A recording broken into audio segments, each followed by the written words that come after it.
गांव की छोटी सी गली में एक बूढ़ा किसान और उसकी प्यारी बकरी लाली रहते थे। लाली उसके लिए सिर्फ एक जानवर नहीं, बेटी जैसी थी। हर सुबह किसान उसके लिए खास घास लाता और लाली घंटी बजाते हुए पीछे पीछे चलती। एक दिन तेज बारिश आई। किसान खेत में था और लाली अकेली घर पर। बिजली गिरी और घर की छत गिर गई।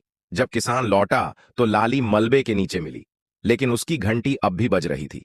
किसान फूट फूट कर रो पड़ा। उस दिन से वो घंटी उसने अपने गले में बांध ली, ताकि लाली हमेशा उसके साथ रहे। ऐसी और दिल को छू लेने वाली कहानियों के लिए चैनल को जरूर सब्सक्राइब करें।